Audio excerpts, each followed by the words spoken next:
What's up? What's up? What's up, man? What's up with everybody today? We back at it again.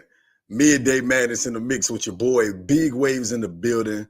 Y'all already know what time it is, man. We here, we live, man. I am your host with the most from the East Coast. Listen, often duplicated, never replicated. Life is just a wave podcast, man. We got so much shit to talk about today. You already know what time it is. Shout out to B. Amos in the building, man. Shout out to everybody, man. All my surfers, man. Boards up. Put the motherfucking surfboards up, man. Y'all already know how we do it over here on Life is Just a Wave podcast. Hey, look, we got another exciting show for y'all today, man. A lot of shit to cover today. So make sure if you're on your lunch break, man, if you're on your break at work, appreciate you, man, for tapping in with your boy on this good Thursday afternoon, midday madness, man. Y'all already know what time it is. Yes, sir. Often duplicated, never replicated, man. They try to duplicate us, man, but they can't replicate the content, man. Y'all already know. Shout out to everybody, man. Beer Farmer, what's good with it, bro? We are live, midday madness, man. We are less than 8 days away from the draft. 8 days away from knowing who the Carolina Panthers will select with the number one overall pick. There were some press conferences that happened yesterday, man. There were some interviews that came out as well, man, that we're going to be covering today.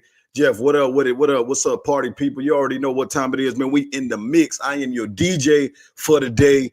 Big fucking Waves, man. Make sure you put the big fucking on my name when you goddamn say Waves. That's all I know, man. Y'all already know what time it is. MGA Bryce, baby. Hey, listen, I got a feeling, man, that that's who it's going to be, man. Despite what Scott Fitterer and them said yesterday about them still not knowing or they don't know, that's a bunch of cap to me, man. They know exactly who the quarterback of this football team is going to be. And I think we all know who the quarterback of this football team is going to be. But we're going to talk about it today, man. Is C.J. Stroud still alive in this race? You get what I'm saying? Is he still alive in this race? It's potential, man. He did visit the Carolina Panthers yesterday, so he may still be alive here. So we going to talk about it, man. We got a lot of shit to cover today. Again, if you're new to the channel, please make sure that you like and subscribe to the channel if you haven't done so already. You already know what time it is. Let me go ahead and adjust these settings on this live so that we can turn this bad boy on to subscriber mode only.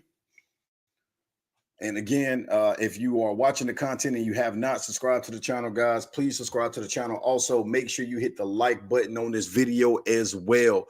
Bryce Young can get us a ring, man. I feel it. I feel it. I feel it. I feel it. Listen, I'm getting more and more excited about Bryce Young being our quarterback every single day. Again, I don't have a preference, but I feel like it's going to be something special about this kid, man. I don't know what that is, but there's going to be something special about this kid. I don't know what that feeling is that I have, man. This feeling is like I can't shake it. I got a feeling that this guy is going to be a special player here in the NFL and for the Carolina Panthers. So we're going to go ahead and get into my open soliloquy, man. Then as you know, man, we'll have the crew pull up, man, give their perspectives on it. CLT, Big Bro in the building, whoever else want to pop up to the channel. Y'all already know what time it is, man. We're live midday fucking madness, man. They try to duplicate us. They really try to duplicate us. It's crazy that they try to duplicate us, man. They try to duplicate us, but they can never replicate us. That's the thing about it, man. They try their hardest. They do all different types of things, man, but they can't do it because they can't bring the energy like your boy Big Waves can bring the energy. Shout out to all of my motherfucking surfers out there, man. Y'all already know what fucking time it is. I am excited, man. It's a great day. Hope everybody healthy. Hope everybody is safe. Hope everybody is feeling good on this day. We are 8 days away from the draft, man. And just a couple updates on that, guys. I will be doing a live draft reaction. Y'all are going to be joining me in my living room for this live draft reaction, man. And we're going to react to the pick, man. So I'm going to find out when you guys find out. I'm going to go crazy when y'all go crazy. So make sure that y'all pull up to it. It's already out there. It's already scheduled, man. I will be live at 7:45 Eastern on draft night. Again, that's 7:45 p.m. Eastern on draft night, man. It's going to be fucking lit, man. It's going to be a show. I'm excited about it. I have been bouncing off the fucking walls because I am very, very intrigued what the Panthers are thinking with the number 1 overall pick. And again, all signs are pointing to Bryce Young. I don't think that this is a surprise. I don't think that anybody at this point, the Panthers have done such a bad job at hiding this that it's ridiculous, man. Like they've done a terrible job, even with the press conference yesterday. And we're going to talk a little bit about that. Your boy Dan Morgan pretty much gave it away with what he said. And you guys know that I'm going to read some excerpts from different articles and everything that I've researched the other day. Guys, Bryce Young is probably going to be the pick. Honestly, I would be surprised if it is CJ Stroud at this point. I wouldn't get mad that it's CJ Stroud, but I would definitely be surprised if CJ Stroud is the pick at this particular point in time. With us being 8 days away from it, I think the Panthers have an idea. I know Scott Fitterer said that he has not asked Frank, that they haven't talked about, that they haven't talked, or he had to ask him. I think that that's complete bullshit. What kind of GM does not talk to their coach about who he's thinking about picking literally 8 days away from the draft? It makes no sense to me whatsoever. That press conference yesterday was absolutely completely unnecessary. I don't even understand why they held the press conference anyway. They pretty much said everything that we already know. It was a completely unnecessary press conference, if you ask me. Don't understand why the Panthers had that. But what I will say is that what I took away from that, man, is that this team does not have any concerns about Bryce Young's size. It's not going to have any. The comparison of Russell Wilson kept coming up in the press conferences yesterday.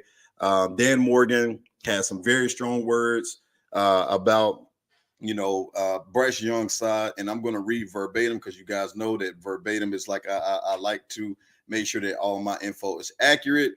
So give me 2 seconds here while I go ahead and pull that up. We're also going to be talking about Bryce Young's Pivot podcast interview as well. But Dan Morgan exact words in yesterday's press conferences when he was on stage with Scott Fitterer and the head lead scout. He said, if we have a conviction on the guy that we really like, no matter how big or short he is, that's not going to matter.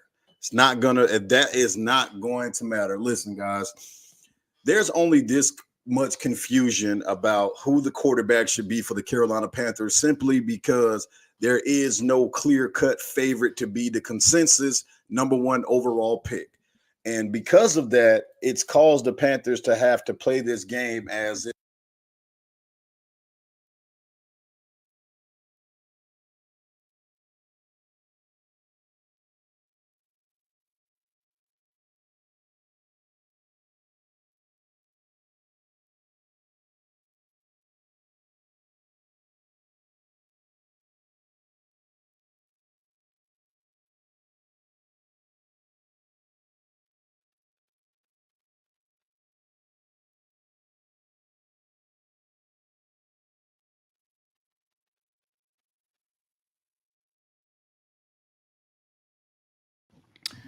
I don't think that this information gets out. Can everybody hear me now? We should be good. I don't think that this information mic check. Can everybody hear me? We good? Somebody give me a no sound. What the hell? Can y'all hear me now? Somebody let me know. Can y'all hear me now? We good? Or still no sound? All right, we good now? All right, bet. Yeah, my bad, y'all. Press something on this microphone. I have no doubt in my mind that the Panthers already have who they want to take at quarterback in this upcoming draft, right? To me, it's already sold and done. I don't think that they would go with 8 days after all of this stuff that we went through. The Panthers just went live for some reason. Not really sure why they're going live. Let me take a look at that and see what's going on.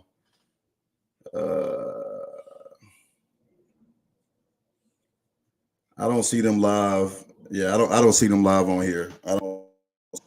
But what I would say is that 8 days away from the draft, there's no way in hell that you don't know who you're going to pick at this point.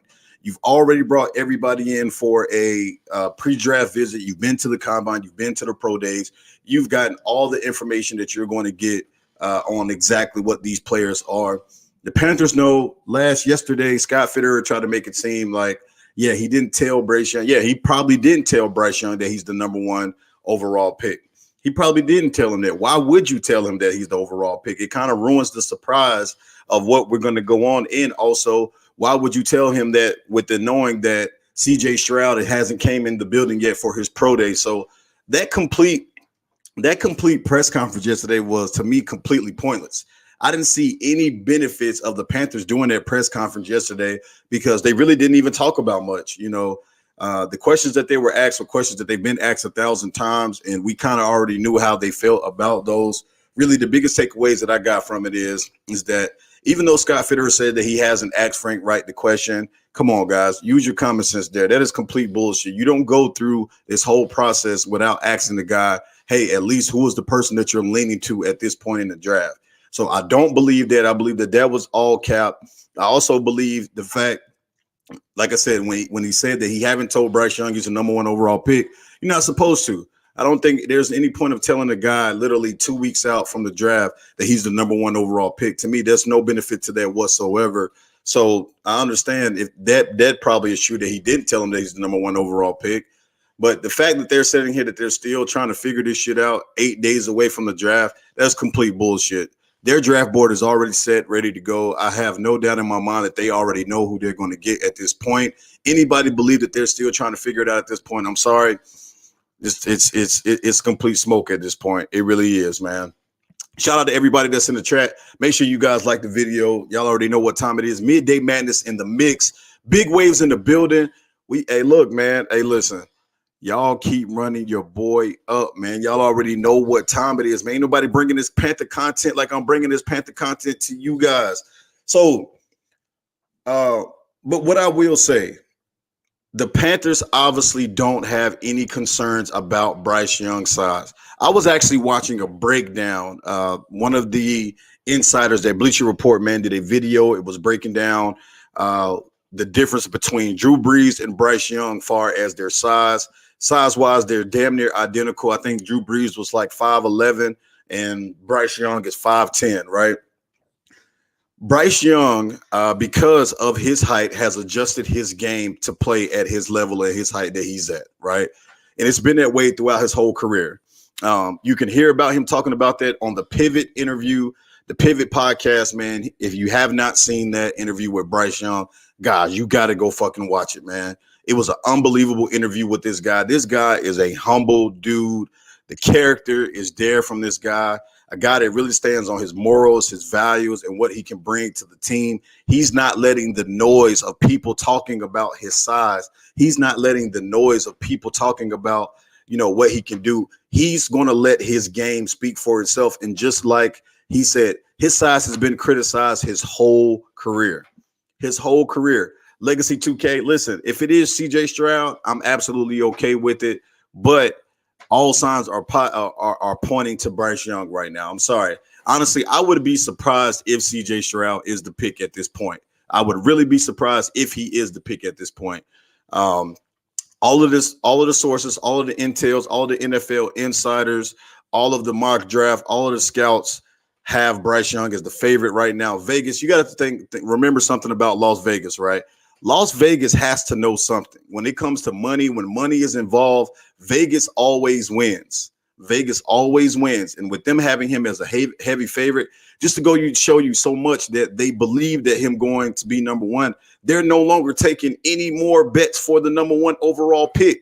They have it locked in as Bryce Young being the number one overall pick. You can't even go to the DraftKings sports betting website and pick anybody else to be betting money on CJ Stroud to be the number one overall pick. But they have stopped accepting bets for Bryce Young for the number one overall pick, because they have belief that Bryce Young is going to be the heavy favorite to go number one overall.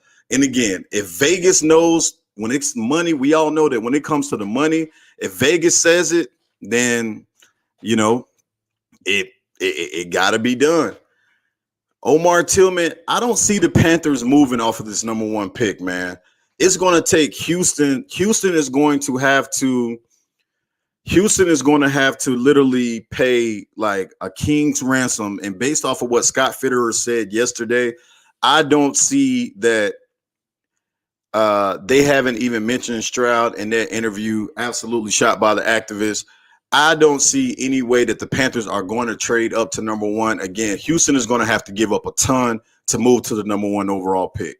Scott Fitterer didn't give me any kind of, indication as if he would be willing to move off of that pick. And it doesn't seem like he said he's always going to pick up the phone.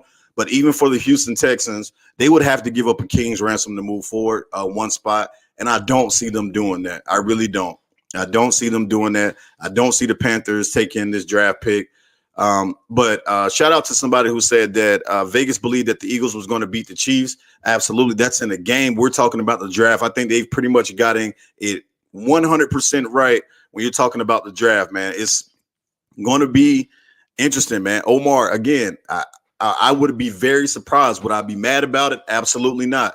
I would not be upset if CJ Stroud is the pick, but I would be very, very surprised. I would be very, very surprised if he does get his name called first. It would be honestly a shocker to me. So and again, I wouldn't be mad at that, right? If it's the CJ show, let it be the CJ stroke. I would be good with either one. Either one I would be completely okay with. I want to know what Carolina saw in Bryce Young that made them change up. Man, I'm going to be honest with you. What I personally think that it is about it is Bryce Young is when you go and watch the film, when you go and watch the tape, bro, Bryce Young has an ability that cannot be taught, right? And that's the processing, the smartness, the on the field stuff that makes you that separates you from everybody else. It's the on the field stuff, right? Being the field general. Bryce Young can process and read defenses better than any quarterback coming out of this draft. Any quarterback coming out of this draft. Honestly, I'm going to go ahead and say it, and I will say it again. If Bryce Young was not the size that he was, he would be the consensus number one overall pick in this draft. And then you got to take into consideration that Bryce Young didn't have a ton of talent to play around this year. Granted, it is Alabama. CJ Stroud has played with 4 to 5 number one wide receivers over the last couple of years. Bryce Young has had to make do with what he's had, and he's performed at the ultimate level. People still are forgetting the fact that Bryce Young is a Heisman Trophy winner and he won a national championship. Like we can't not ignore that. Like that is legit stuff to talk about, and to do that in the SEC, you have to be a bad boy. You have to be a bad boy. And the tape says it, man. Bryce Young can throw the ball. He can make every throw that CJ Stroud can make. Granted, like I said, he can get outside of the pocket. He has great pocket presence. He can feel when pass rushers are rushing in. He can feel all of that. All of that stuff, Bryce Young checks every single one of the boxes that you want for a quarterback. The only thing that he does not check is size. That's it. That is the only thing that he doesn't check. Size is the only thing that he does not check, man. And honestly, it's not an issue. You guys heard it yesterday in the press conferences. It is not an issue for this staff. They're not worried about Bryce Young's staff, his size. They're not worried about it. They're not sitting up here. They're not sitting up here waiting for, or saying like, hey, this guy is not going to be able to do X, Y, and Z. He's not going to be able to see this. He's not going to be able to do that. Listen, he's been at this size. He's been at this size his whole career. And if playing at this size has got him into consideration to be the number one overall pick, bro, why is it that we don't believe that his size can last at the NFL? Listen, on that pivot interview, Fred Taylor and those guys said it best. The hardest jump is from high school to college. College to the NFL is not as big of a jump as it is from high school to college. The NFL jump from college to NFL is not as big of a jump as it is from high school to college. Bro, this man has been this size his whole fucking career and has been balling his whole career. 5-star recruit coming out in college. One of the best quarterbacks in college, won the Heisman Trophy, the most prestigious award that any player can win at the college level. Why is it that we think this guy is not a fucking hooper? Like he can't ball. He is a baller. The only thing he doesn't have is the prototypical size. But again, if you guys go to the Bleacher Report, man, and go to the Panthers site, you guys will see a breakdown of this guy, how he were talking about the mechanics in the pocket. Bryce Young keeps his frame pointed at the line to, in hindsight, make him be taller when he's throwing the ball so that he's able to see at the line. He's adjusted his game to play at this size. That's what it is. He's adjusted his game to play at this size. Big fucking Wavez in the building. You already know what time it is, baby. Get them number 9 jerseys ready, baby. It's the Bryce Show in Carolina. Midday Madness in the fucking mix with the boy. Big fucking Wavez. Y'all about to put a big fucking on my name when y'all say my name. Any of the people, any of the ops, even if you don't fuck with me, you better put a big fucking on my name when you say Wavez name. Midday Madness in the mix, man. We are in this motherfucker, man. We talking about it 8 days away from the draft, man. Hey, look, I'm about to pull up my boys on the channel, but listen, last thing I will say, the staff does not have any concerns. There's no concerns from the staff about Bryce Young's size. You heard Dan Morgan pretty much gave it away. He pretty much gave it away yesterday. He pretty much gave it away. Oh, Corral coming off of that number, bro. Best believe he's going to buy that shit out. Ain't nobody buying no damn jerseys from Matt Corral jerseys. He's going to buy that number from him, bro. They're going to make some kind of financial compensation deal. That number 9 is coming to Bryce Young. Plus, they ain't worried about his weight either. Yeah, exactly. So about his weight, and I'm going to go read the excerpts for anybody that did not catch the article yesterday that came out about it. When they asked him about the size and the weight, he compared him to Scott Fitter. He said when Russell Wilson was drafted in the 3rd round, Wilson had 3 passes batted down in his last year in college, and Bryce Young only had 2 of them. Fitter has pointed out that Thomas Brown's influence on the offense in the first pick multiple times in the press conference. Scott Fitter said that the Panthers had a couple receivers in last week. What else did he say? Let's see. Let's go back up here. Right. Let's see. Where is it at? Panthers GM Scott's done a great job of working out. What did he say about the nutrition part? I'm looking for that one. When he was talking about his nutrition and saying that he can get weight on Bryce Young. He said that he can put weight on Bryce Young. He said that there's some things that he can get to. He said that when Russell Wilson came in, he was only about 207, 208. And now Russell Wilson is playing at 220. You can get the weight on in the NFL, man. The weight can come in the NFL. You don't have to sit up here and I'm not worried about him putting on the weight. He hasn't even gotten into his grown man body all the way yet.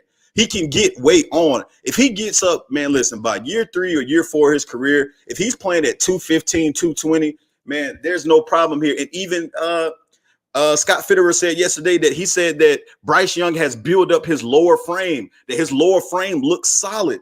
He said that in the press conference, that his lower frame looks solid, that he has no concerns about that.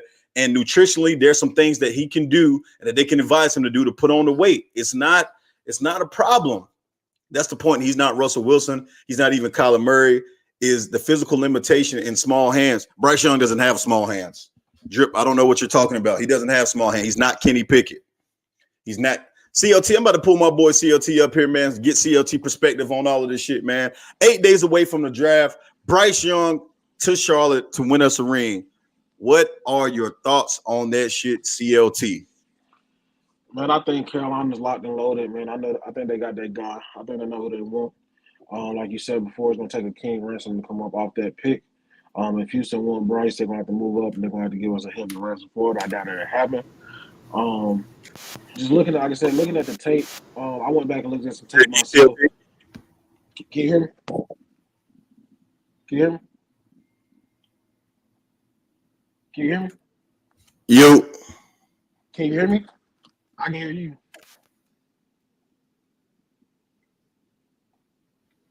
Can you guys hear me in the chat? Yeah. We got you, bro. You good now. His hands is small. What? His hands is not small. What are you talking about? I don't know where the hell you got that. No, there's nobody who say that this man has small hands. You can even go look at his measurements at the combine. That's not. I don't know what he's talking about. No, his hands is not. I don't know where they got his hands are small from. Legacy 2K.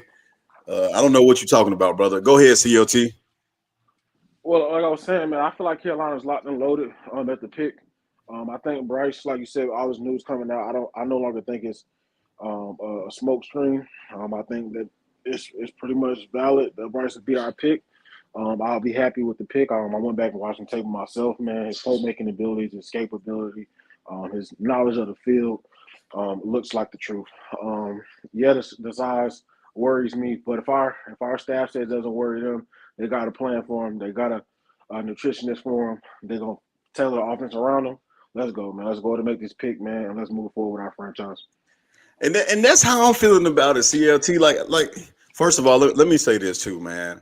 Like if out of some miraculous reason CJ Stroud name is called number one overall, nobody's gonna be upset. I'm not finna sit up here and be mad. I want that to be clear for all of my surfers that are out there. I am not about to be upset if the Panthers call CJ Stroud name going forward. What I'm saying is that I would be surprised at this point because we're literally 8 days away from the draft, guys. 8 days away. At this point, none of this shit can be smoke screens, man. This shit has to be legit, like news that are coming out. These insiders, all of these reports, everything is pointing to it being Bryce Young. Vegas have him as a huge favorite. Bro, I tried to go to their website to put in a bet. They have it closed. Like, you can't even bet on the number one overall pick anymore because they're that sold that. And come on, bro, they got to know something if they've closed the shit already 8 days beforehand. Like, it has to be something. And I don't know if you had to take a look at the pivot, Bryce Young's pivot interview, man. I tell anybody, man, go and watch that. And even if you don't watch the whole thing, go and listen to his response, man, about being the number one overall pick in the draft. It's at the 32-minute mark of the interview, because it's a long interview. It's about an hour and some change long. But go to the 32-minute mark of that interview, and you will hear what Bryce Young said about being the number one overall pick. Bro, you talking about a guy that is humble. You talking about a guy, man, that really like is a stand-up like person who stands on morals and values and religious beliefs. They asked him about being a leader in the locker room, because he's been a leader of five-star, prospects his whole life through college. And they asked him about, how is it going to be transitioning to be a leader of grown men of all different ages that are getting paid for what they do. And you know what he said, man? He said that I have to earn it. He said that I have to earn it. He said that I'm not going into the locker room thinking that I'm the guy, because even if I get taken number one overall, I'm not going in there thinking that I'm automatically going to be, this kind of guy, whatever. He said, I want to let my character, the relationships that I build with these guys, and my play on the field be the reason of why I can be considered the leader of any football team that I go to, man. So I just really like everything that I'm hearing, man, and what I'm seeing from this guy. And like I said, is to me, it just is. Again, I would be really surprised if the Panthers called anybody else's name with number one. Wouldn't be mad about it, but at this point, I really would be surprised. Go ahead, CLT. Yeah, I didn't get a chance to tune into that Pivot podcast, but I will definitely will today. I might have some time to tune into it. I really like the Pivot podcast as well, so I definitely tune into that. But if you're telling me he's humble, he's willing to work, he's willing to earn everything that's coming to him, that's something that you cannot do but respect. You know what I'm saying? A lot of these, rookies don't have that mindset. You know what I'm saying? They answer the question in the pre-draft interview, and it'll show once they become a part of the team, aka Calvin Benjamin. You know what I'm saying? Couldn't make weight. You know what I'm saying? So we don't want we want high morals, high work ethic, strong character person at quarterback, and with all those things that you said, man, he seems like the right fit, man. Like I said, CJ answered those. Seems like a high character, high moral guy as well. So you can't be mad there if that is the pick. But like you said before, all the arrows is pointing at Bryce. It's always been 1A or 1B. So with Bryce or with Stroud, I think our team is in good hands. It's leaning towards Bryce. I'll be happy with Bryce at this point. Like I said before, I've looked at some tape. I was happy with what I seen. Yeah, man. And another thing too, fellas, man, shout out to Sergio, man. What's up with it, boy? Big waves in the fucking building. You better turn me the fuck up, Sergio. You already know what time it is, man. We lit, baby. Draft coming up, man. Hey, look. Hey, I'll say this, though. I'll say this to everybody. So, look, check this out, Panther Nation. Guys, there was an article that I posted yesterday in the community section. I don't know if you guys had a chance to check that out, but it was let me pull it up because it was a very interesting article, man, that I thought was like really like a big deal. Although Panthers GM Scott Fitterer still has an ex-head coach Frank Reich on his preference at top of the draft, it seems though that they're on the same page about this year's number one overall pick.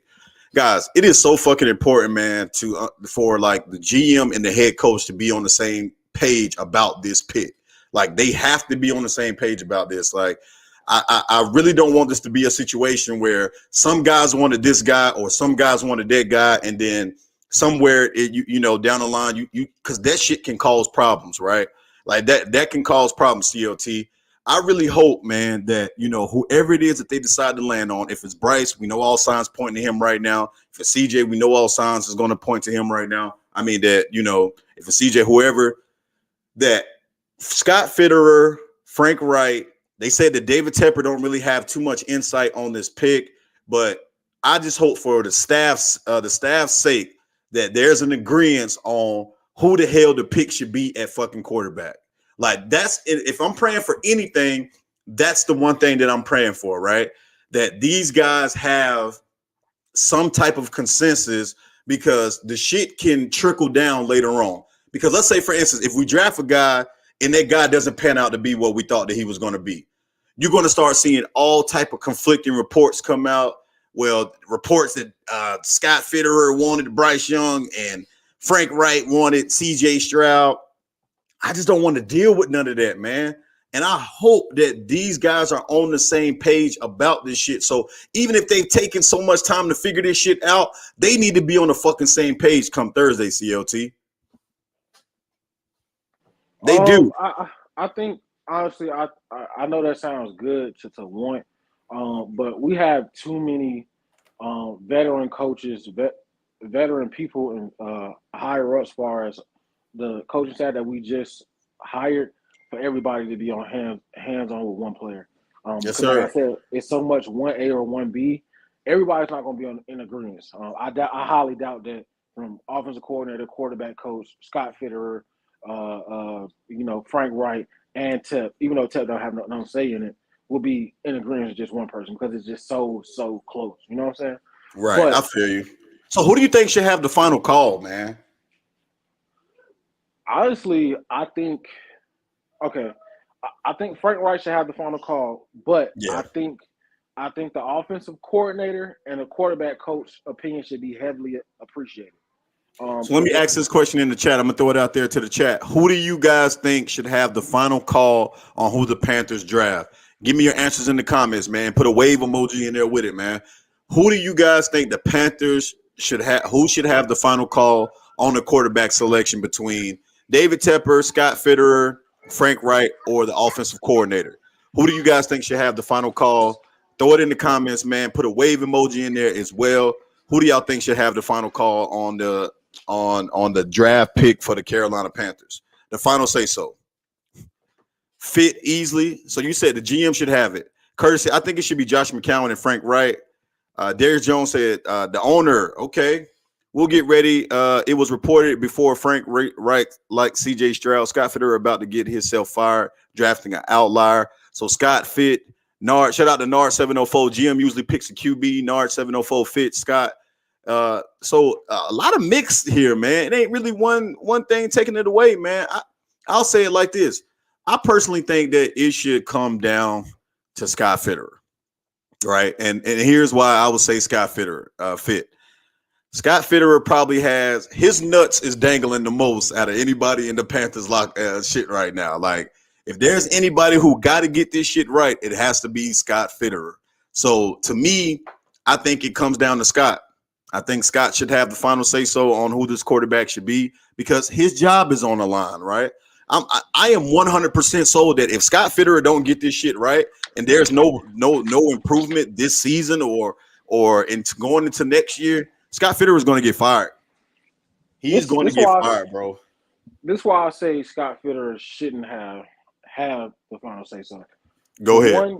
For one, he's passed up on quarterbacks, so he shouldn't have he shouldn't have the option to pick the damn quarterback. Woo! He shouldn't have the option to pick the quarterback. And two, you know, yeah, his job's on the line, but as fans, our franchise on the line, bro. We don't have time to we done suffered enough. You know what I'm saying? He done made picks. It's a wrap. You know what I'm saying? Like he said we done suffered enough. God damn, CLT hard on Fitterer, boy. Yeah, it's you know what I'm saying. When you pass on a quarterback, man, you don't really get this. Like, and he never played the sport. I don't think. I just think Frank Wright has the more the more experience, you know what I'm saying, and he played the position, you know what I'm saying? So I would say Frank Wright would be the final say so. Also, his job is on the line because even though Frank Wright is an experienced coach, he was a questionable hire based off what happened in Indiana. Some people looked at Facts. it That's facts. like they fired him too soon, and some looked like they fired him just on time. So he's a questionable hire, and his job's on the line as well. Yeah, Two people's jobs on the line. and you know one thing, COT, that I'm interested in, and we're going to get into this after we draft our quarterback, and I can't wait to get into this conversation with y'all. How is Scott Fitter? I mean, how is Frank Wright going to put this team together? Now you have your quarterback. Now you have the weapons that you have. Draft is out the way. Free agency is out the way. Now, can you put a product on the field to win games? That is the next question. Can you put a product on the field that can win football games? And that's with either quarterback, with either one. So it doesn't matter if you have CJ Stroud, doesn't matter if you have Bryce Young. At the end of the day, the question is going to come down to Frank Wright. Can Frank Wright put a winning formula together with this shit? And again, we listen, Frank Wright, I am on the line of saying that he was fired a little too prematurely. I think that he was fired from the coach prematurely, but at the same time, there was a reason that he was fired, right? And I'm not naive to not say like, okay, that there wasn't a reason that he was fired. Now, I do trust this staff. Don't get me wrong. I 100% trust the staff, and I also trust Jim Caldwell. I think Jim Caldwell is going to be probably the most critical piece when it comes to this offensive staff, right? Do you know why? Because he's a senior advisor. Deuce Staley is the assistant head coach, but Jim Caldwell is the senior advisor, right? And I think that that's going to come down a lot, man, when you're talking about it. Next question for the people in the comments. Who is the most important person on this staff and why? Who is the most important person on the staff and why? In the comments, let me know what y'all think. Who's the most important part of this staff and why? I want to know why. All right. Give me 1 second, man. I got to send the link, man. Big bro about to pull up to the channel, man, to get his insight on all of this. Guys, we are 8 days away from the fucking draft. Just a reminder for everybody, guys, I will be doing a live draft reaction show. You guys are going to be visiting me in my fucking living room. I'm going to have me a nice drink right there, pulled up, you know, having the ball, watching the draft. So I will find out when you guys find out. 7:45 p.m. on April the 27th. Y'all make sure to pull up. We are doing a live draft reaction. We are about to go crazy on Life is Just a Wave podcast, man. Y'all already know what time it is. Let me send this man this email, man, so I can get him up here on this staff. CLT, who do you think is the most important person on this current staff and why? I would have to say Frank Wright, man. I would say that because, like I said before, man, he has the experience in all areas. He has experience as a quarterback. He has experience as a coach. So then experience on the field and off the field, on the grass and up high. He has to be the most important. He's the leader of our team. The final say of everything on the field goes through him. So he has to be the most important in my eyes. Yeah, I think that he has to be. I mean, obviously, he's the head coach, right? At the end of the day, he's the head coach. But I honestly don't think a lot of these decisions, man, that's going to come down like in-game type of decisions. I don't think they're going to be made by Frank Wright. I think that you're going to see like him like consult like a lot of the guys on the staff, a lot of different guys on the staff about what type of decisions that he should be making, right? I really do. Like I see that this staff is, you know, because you got to remember, man, there's some heavy hitters on the staff when we're talking about experience in the NFL. So I don't see Frank Wright, man, necessarily just having the final say so on everything. And I say Jim Caldwell as well, man. Like I think that we're really underrating what Jim Caldwell's impact is going to have on this team. But wait, if you pay attention to what Frank Wright said in his opening press conference, he said that most decisions will come through him, and then he will start to trickle in his hires as far as the offensive coordinators and things going forward. When he first got hired, he said most of the decisions will be made by him, like far as play calling, and then he'll give it over to the offensive coordinator at one point. Yes, sir. Yes, sir. Hey man, listen. So we got a lot of excerpts, man, to get into, man, for just some stuff that came out over the last 2 days. Obviously, the press conference, man, that kind of helped that came out. Where there was a lot of stuff that was said by Frank Wright. There was a lot of stuff that was said. I'm sorry, not by Frank Wright, but by Scott Fitterer and the rest of this staff. One of the things that came out and said that the Panthers are not trading the number one overall pick. Scott Fitterer said that he's very comfortable where he's at. What are your thoughts on that? I mean, who can be mad at it? I think we filled the necessary holes good enough to stay put at 39, where we don't need like additional picks. Yeah, it hurt to have not some of those future picks coming off, but it weighs heavy on us getting this quarterback selection correct. But other than that, we'll be fine at number one if we get the pick right. Yeah, I think that we will too, man. I don't want to trade the pick, honestly. Like, now that I'm looking at this, I don't want to trade the pick. Only way I'm trading that pick, man, is if the Houston Texans trying to offer, like, bro, they got to offer me the bag. It got to be something that I just cannot resist. I cannot turn down this offer whatsoever, right? And I appreciate Scott Fitterer, man, for coming out to say that, because now it goes back to what I was telling y'all last week. This shit is not smoke screens, man. They're not smoke screens, bro. Listen, where there's smoke, is fire. So all of these reports and stuff that have come out over the last week or so, guys, a lot of this shit is going to start holding weight, and you're going to start seeing every day that we get closer and closer to the draft, especially next week, this upcoming weekend and going into next week, guys, you're going to hear more and more shit come out about the Panthers, and we're going to be here for it. We're going to be reporting live on everything that's coming out next week. Also, I got a special show, guys. I'm doing a special night show tomorrow night, 8:45 p.m. Eastern, guys. Going to have a special guest pull up, man, to get a outsider's perspective on the quarterback situation for the Carolina Panthers. Y'all know I don't do no night lives, man. I really been trying to stay away because I love the midday, man. I love the midday and pulling up on everybody in the midday. But I am doing a special live tomorrow night. Panthers conversation about quarterbacks, where we're going to have an outsider, non-Panther fan, very knowledgeable football person come in and give us a great conversation on how he feels like the quarterback situation should go for the Carolina Panthers. Y'all don't want to miss this shit, man. Y'all pull up tomorrow, 8:45 p.m. Eastern. We going live again. Guys, I'm going to be ramping up these live, ramping up the content coming out over these next couple of days. The draft is here, baby. We are here. It is time to figure out who the fuck our quarterback is going to be. We are entering a new era of Carolina Panther football. A new era of Carolina Panther football. And you got to be fucking excited for this shit, man, because it's some shit that we've never seen. All right. But again, Scott Fitterer says he doesn't see them trading the number one overall pick. We like where we're at. I always will pick up the phone and listen philosophically, but we are convicted at number one. Let's see. GM Scott Fitterer on shorter quarterback Bryce Young and their passes getting batted. Again, he said he's not worried about the batted passes being batted at the line.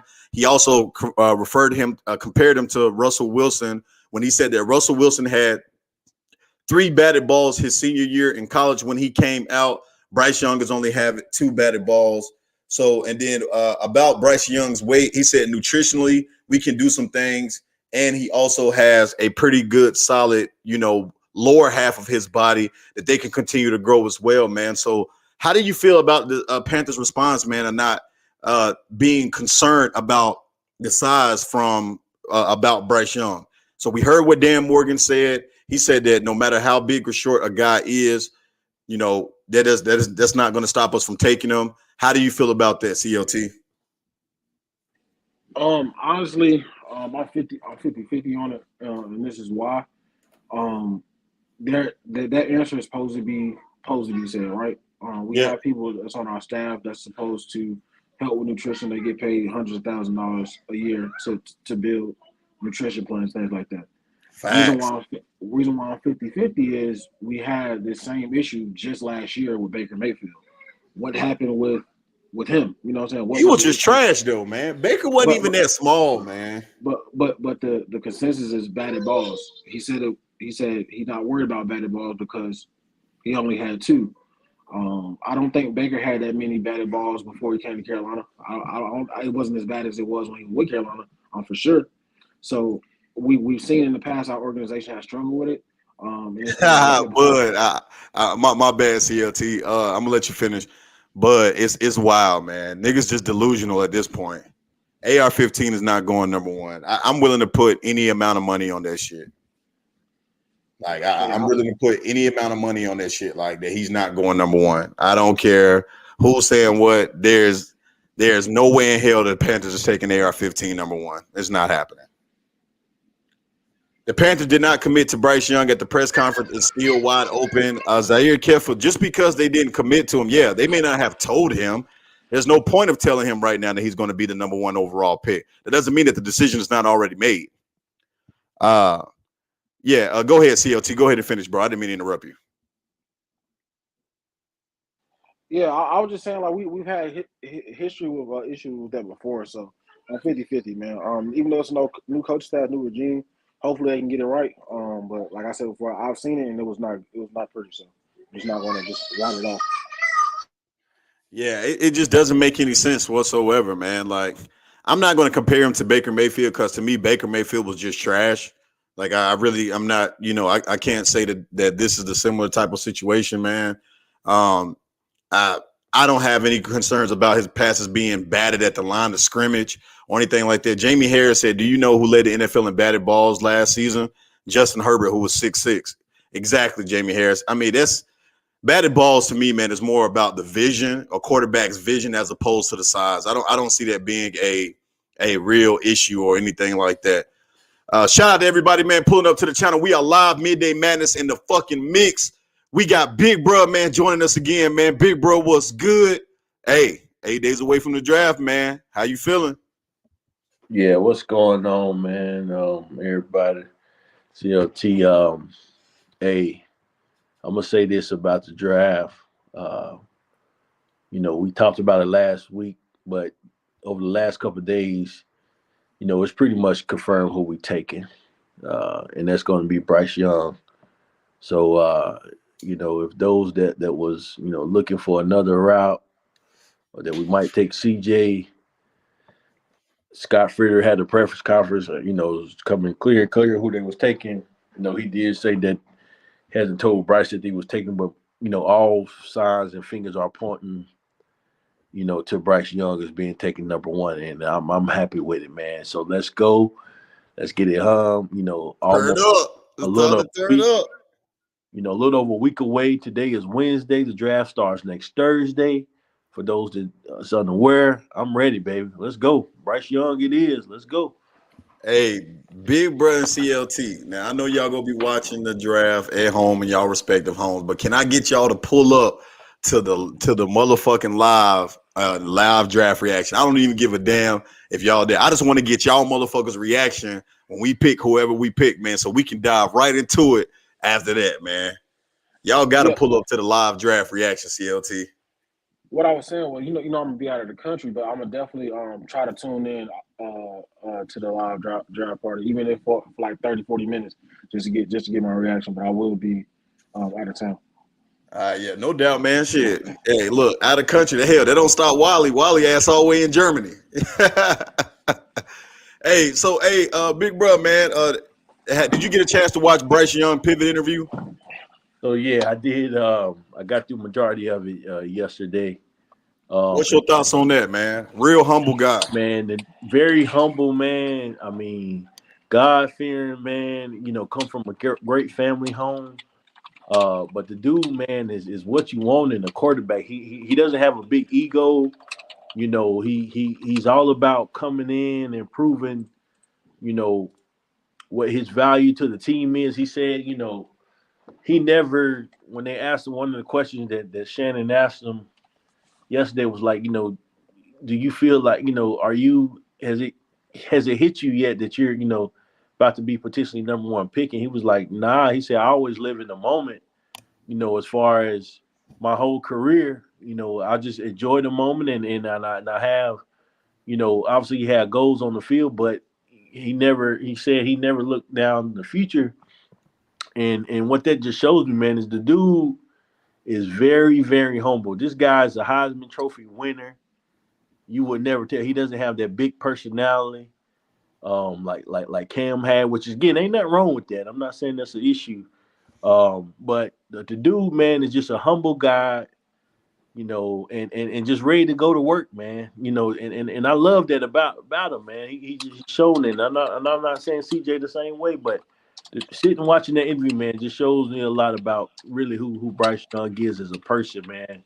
And there's something that he said that stood out, man, when they asked him about, being a leader amongst, because he's only 21 years old, have not led a locker room full of grown men that are getting paid for the job that they're doing.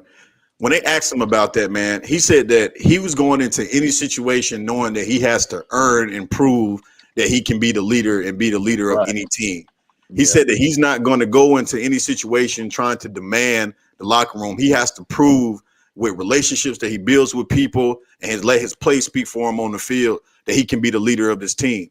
And to me, man, that shit just stunned the fuck out, because a lot of these young guys that go in, that have the confidence of a Joe Burrow, and a lot of these guys going and say it in their mind, hey, I'm going to be the guy, right? I'm him, because you went number 1 overall.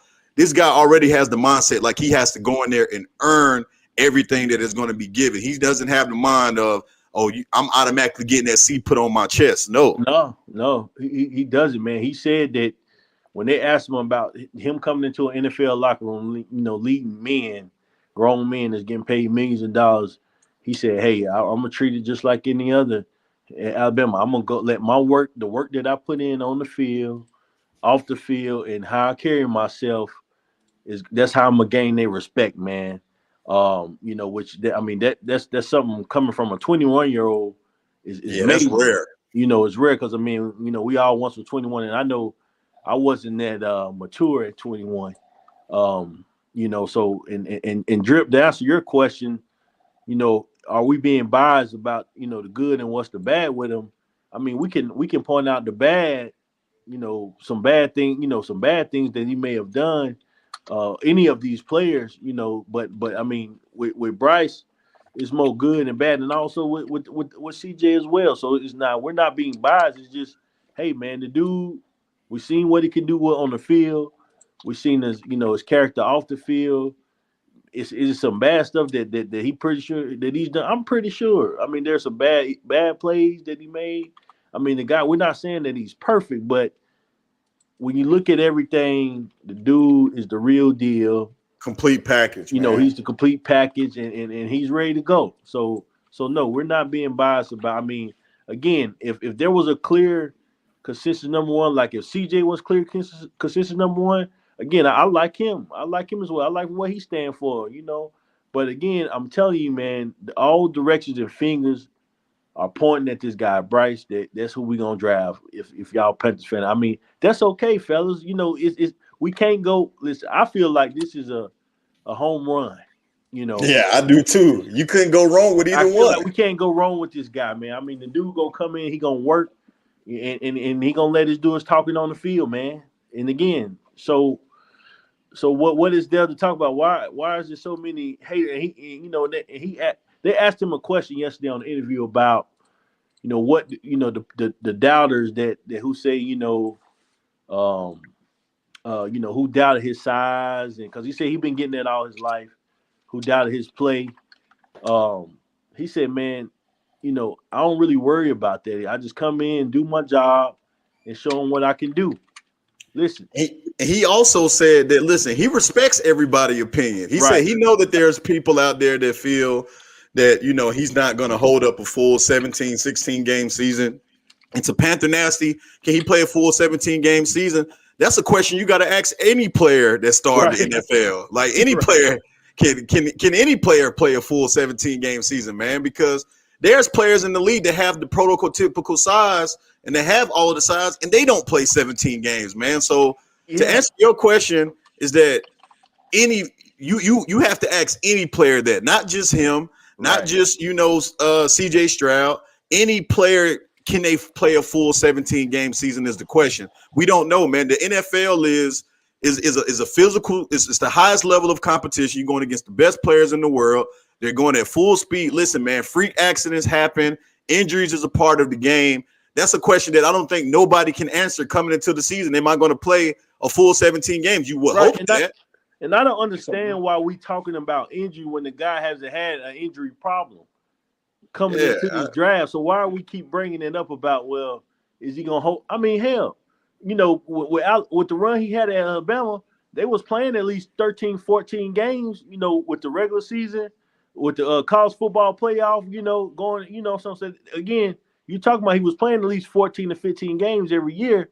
So the fact that he can hold up 17, why are we talking about that when the guy hasn't had an injury issue? Like, yeah, I don't get that, man. I don't understand that from people that's watching this guy. Like, now Tua, you could say that about Tua because Tua, he was hurt in college. He was hurt in college, right? So I get that about Tua, but Bryce hasn't had an issue, ladies and gentlemen that's out there. He hasn't had an issue with injuries. So why are we talking about the what ifs? We can talk about the what ifs all day. We don't know. Yeah, let me answer this question from Brandon Carlton. So about him, man, there's a lot of great players that did not compete at the combine, bro. Jamar Chase didn't even do anything at the combine. There's a lot of players that listen. That's a decision that players make because honestly, they feel like their tape is good enough that they don't have to compete at the combine. For those that choose to do it, you know, they're trying to up their stock. But competing at the combine is no reservations on what kind of player you are or not because. Listen, there's a lot of players who had bad combines and came into the league and were animals. Right. So that had to me, the combine doesn't hold much weight, man. That's just a way for you to get in front of to try to get your stock to go up, man. It's really don't hold a lot of weight, bro. It doesn't. If you're a top player like Bryce is, you don't have to compete. You don't have to perform at the combine. Like now, the combine is for those players that's on the fringe, like the third, fourth, fifth rounders, sixth round. You know what I'm saying? Those that get invited. They need the combine. But when you're a top guy, which from what he done on the field, he is a top guy, you know, you don't really need to perform at the combine because it don't mean nothing, you know, when you already did your work. Now, Anthony Richardson, he needed the combine. But guess what he didn't do at the combine? He didn't throw any accuracy routes. Right. He didn't throw. He didn't throw any accuracy routes. He only threw routes that benefited his playing strengths. Right. Exactly, man. So again, the combine for Bryce Young is not a deterrent of his talent or anything about because again, there's many examples where top players didn't participate in the combine or only did interview questions. And you know, they was great in the NFL when they draft. So it doesn't mean nothing to a top player. Yeah, I 100% agree with you on that, big bro. Again, it's not biased, guys. I want everybody to understand that's watching this right now, guys. We are not biased by any means. We think that either one of these guys could be the quarterback of the Carolina Panthers. Right. But at the end of the day, man, like I said, we are too close to the draft, man. It's too much stuff being leaked. All signs are pointing to this guy being the number 1 overall pick. And again, man, like I said, man, one of the things we know about the NFL, money is a big thing. Vegas have him as a huge favorite. Honestly, he hasn't been this huge of a favorite, man, like for a quarterback to come out since Joe Burrow. So again, man, it's I don't know, man. I honestly would be shocked if CJ Stroud gets picked at this point, number 1 overall. I really would be shocked. I wouldn't be mad at it. I wouldn't be upset with it, but it would honestly be a shocker at this point if CJ Stroud is the pick for the Carolina Panthers. Everything is just going to Bryce Young being the pick. So there's no bias. If you're asking me right now, because somebody asked in the comments that said, what bad do I see about Bryce Young? There's a lot of things that he could definitely do a lot better. You get what I'm saying? I think any player has things that they could do a lot better on, man. But to Big Bro's point, his good obviously outweighs his bad. To me, honestly, the only knock on him is his size. So if you're asking me, everything else he does it extremely well at. He's not a master of anything, but he's good at everything. Like he really is. There's nothing that I don't see that he can't do. Like, you know what I'm saying? He can make all of the throws. And the same thing goes for CJ Stroud. I think he can do everything. So I listen, guys, I understand everybody's perspective. Everybody has their preference on who we have to choose, but I think it's for like we have to be very like I was watching shout out to one Carolina man. I was watching his YouTube channel yesterday, and even him breaking down everything that was going on has pretty much understood that like all signs are pointing to Bryce Young at this point, guys. It really is. I mean, I don't know what else that you guys need to see at this point except the draft. Yeah, I mean, again, I think all the signs are pointing there again, unless, if it wouldn't surprise me if they came out and drafted Stroud, because again, he deserves to be number one pick too. But I mean, from what I've been seeing in the media, the reports, and even when his interview yesterday with him counseling, other visits, and and what Friederer said yesterday, it's getting clearer and clearer who they're gonna choose at number one. I think the decision has been made from the Panthers organization as I far do as too. who's gonna go number one. And again, the signs. Again, I'm not in the office, so I don't have an inside out, but all the signs that on the outside has been pointing towards Bryce. So I think that's who we're gonna go with. Now, would it surprise me if they drafted CJ? No, again, it wouldn't, because he deserves to be a number one pick. The guy's that good too, and I wouldn't be surprised, or I would be upset. But I'm telling you, those that I know, those that hoping and wishing that could be CJ or somebody else. But I'm probably about 99% sure, man, it's gonna be Bryce Young from Yeah, I feel the everything same. that I seen out there, man. And so I mean, hey, if that's the case, the guys that don't like Bryce, listen, man, get on board, man. Go, like I said, go watch the preview interview yesterday about the guy. Go watch his highlights the last 2 years in Alabama, man. Go watch him. He was a 5-star in high school coming out of California. So the dude has been that guy, since he was in high school, man. He one thing I learned about him yesterday was that, he switched. He was going to USC, and ended up switching to Alabama. You Hey, know, people, shout out to Lauren Darkin. People bring up Bryce Young's size, but if we were to compare him to another athlete from another sport, Wayne Gretzky was not the tallest or strongest guy, and look what he did. Shout out to Agent 704, but some folks will tell you that we traded all of this up for AR-15. Yeah, I don't even understand why we're still talking about that. yeah, I don't see no way in hell that AR-15 is being taken number one overall with the pick, man. That no, is not going to happen. It's no, not going to happen. Like, not come on, guys. At this point, we got to use common sense for that. yeah. I think Kendall is going to need a therapist for sure for Thursday night. Hey, man, shout out to them boys over there, man. Listen, everybody's entitled to their, opinion, man, however they feel about it. Again, I like to base my opinions and my thoughts not necessarily on basically how I feel, because, again, I will tell you guys that I don't have a preference whatsoever. Big Bro can tell you guys I can't stand Alabama. Like, I'm really not even a Alabama guy, or do I really fuck with players that came from Alabama, man? So, but at the same time, man, you can't knock talent, and this guy's a talented guy, bro. Like, he really is. Bryce Young is a special player, man, and I think he's going to be special here in Carolina. I really do. I feel it, man. It's something about this dude, bro. He has a calmness about him that to me is something that you can't teach. I think the things that Bryce Young has, they can't be taught. You either have that shit or you don't have that.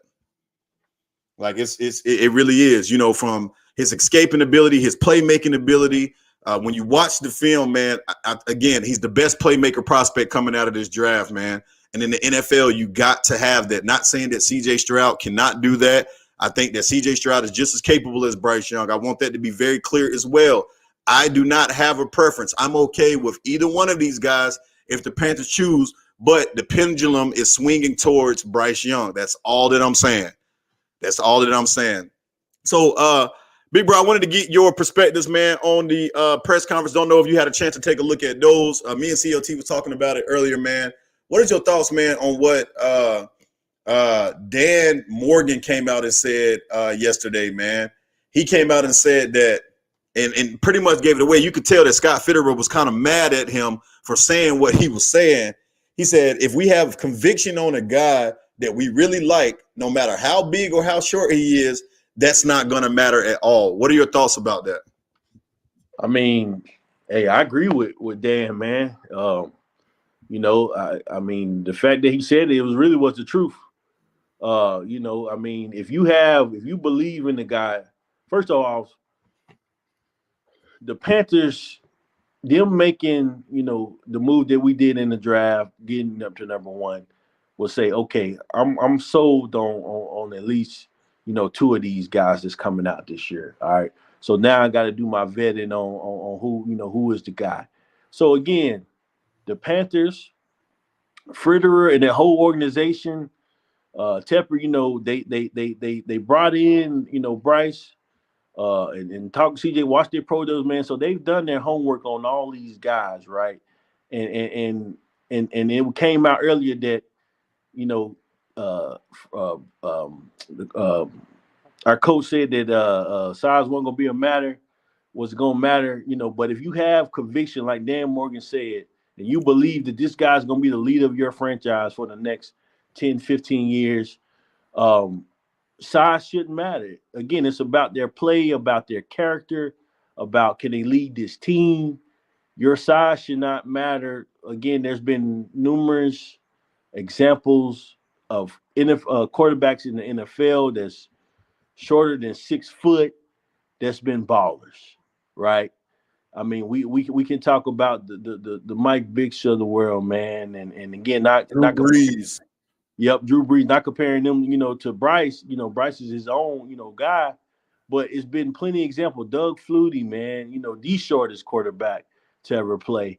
There's been success, and also, um, you know, that's what Dan Morgan was saying. Meaning, if I think he's a baller, man, and we believe that he's a baller, we don't care. We don't give a damn about size, man. We're gonna go get him, and let his play prove on the field.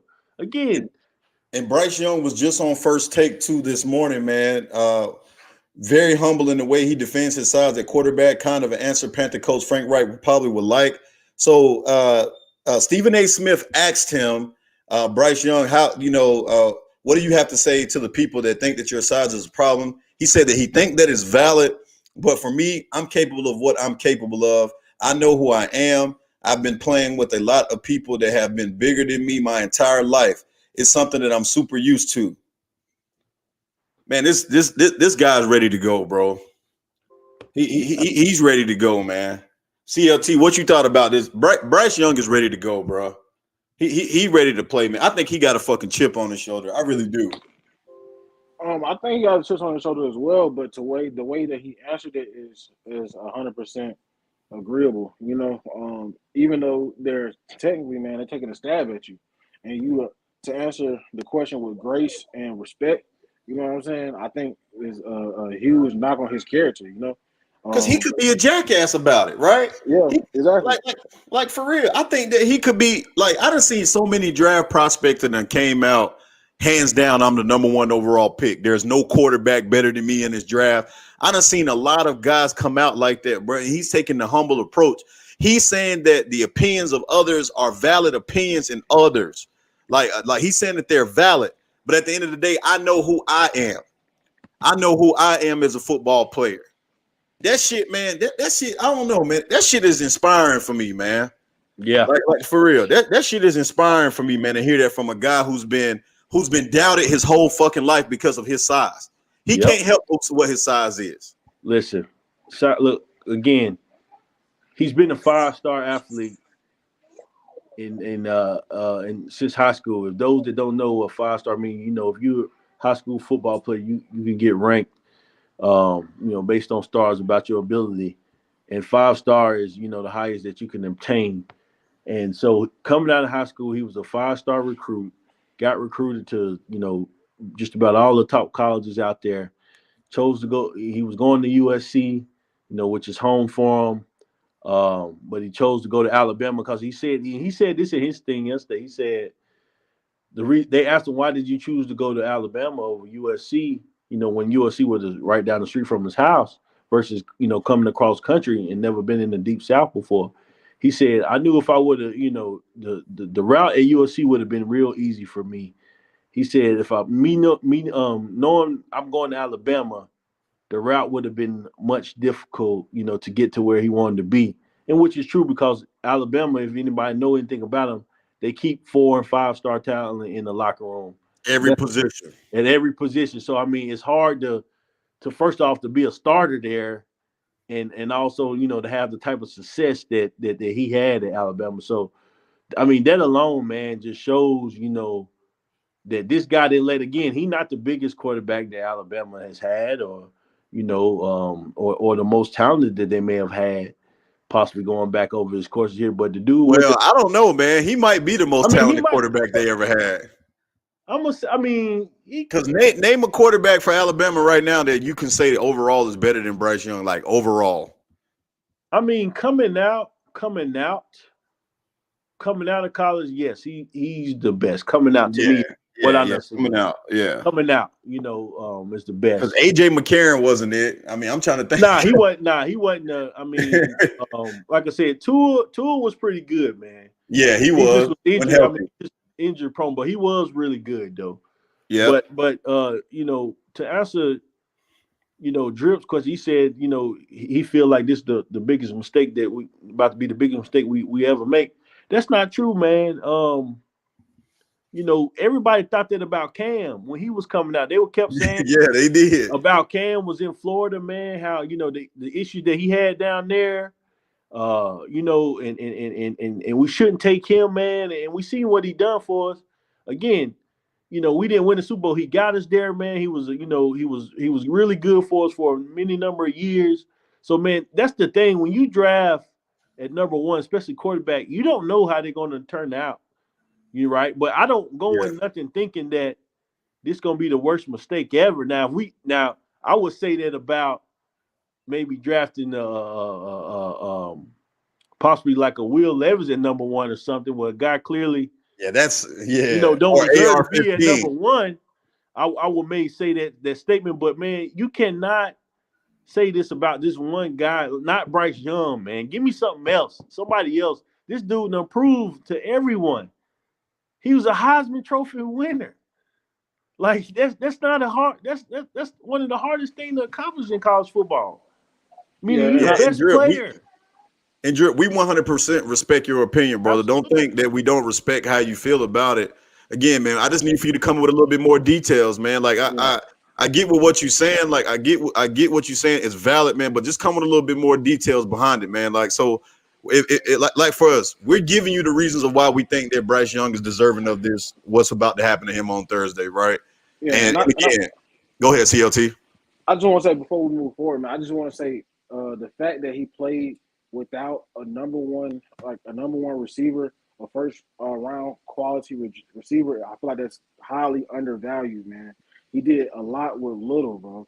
That has to be greatly appreciated, man, because we don't have the best receiving core. You know what I'm saying? And Stroud will be used to the best receiving core because what he had at Ohio, man. So you got to appreciate what Bryce was able to do, win a Heisman without a consensus first round draft pick at receiver, man. Or tight end, or even running back. Yeah, that's what I'm saying. Because outside of Bryce Young, I don't think that there's another player going in the first round from Alabama. Yeah, CLT hit the head nail on the head, man. I mean, that is truly appreciated, especially this year. Will Anderson, I'm sorry, I forgot about Will Anderson. He didn't play with top receivers that Alabama. That's on the opposite side of the ball, though, man. Yeah. That's right. Yeah, no doubt.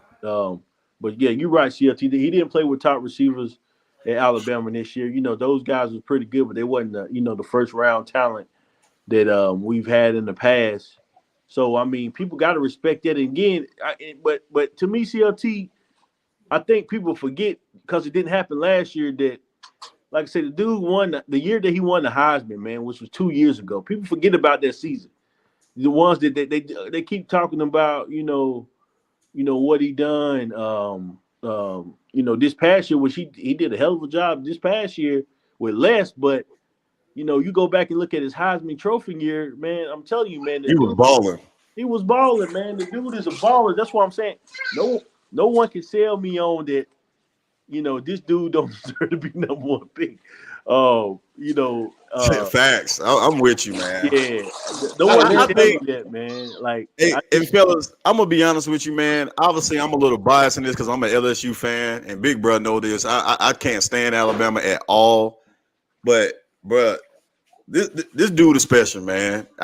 You can't even deny it. Like honestly, if Bryce Young was like 6'1" or 6 foot even at minimum, he would be consistent, like the consistent number one overall pick at all, like without a question.